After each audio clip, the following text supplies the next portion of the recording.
গাজায় ইসরায়েলের গণহত্যার প্রতিবাদে এবং ফিলিস্তিনের জনগণের প্রতি সংহতি জানিয়ে সারা দেশের বিভিন্ন শহরে বিক্ষোভ মিছিল ও সমাবেশ অনুষ্ঠিত হয়েছে। দেশের প্রতিটি মসজিদের জুমার নামাজের পর গাজাবাসীর জন্য বিশেষ মোনাজাত করা হয়। প্রতিনিধিদের পাঠানো তথ্য ছবিতে জানাচ্ছেন সুলতানা মরিয়ম। ইসরায়েলি বর্বরতায় নিহত ফিলিস্তিনিদের জন্য দেশের সব মসজিদে বিশেষ দোয়া ও মোনাজাতের অনুরোধ জানিয়েছিল ইসলামিক ফাউন্ডেশন।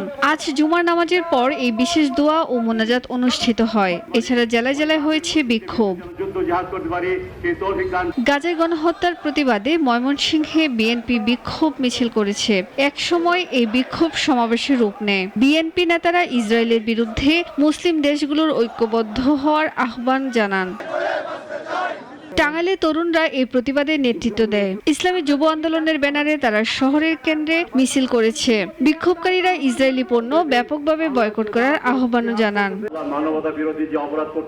নওগাঁয় ২১শে পরিষদ নামের একটি সামাজিক ও সাংস্কৃতিক সংগঠন মানববন্ধন করেছে। বক্তারা গাজার সহিংসতা বন্ধের জন্য আন্তর্জাতিক ঐক্যের আহ্বান জানান।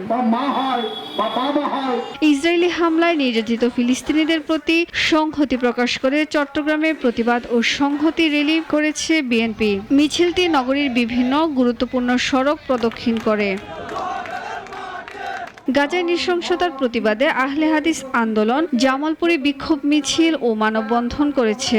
সদর উপজেলার শরীফপুর বাজারে এই কর্মসূচিতে ইসরায়েলের বিচার ও পণ্য বর্জনের আহ্বান জানান।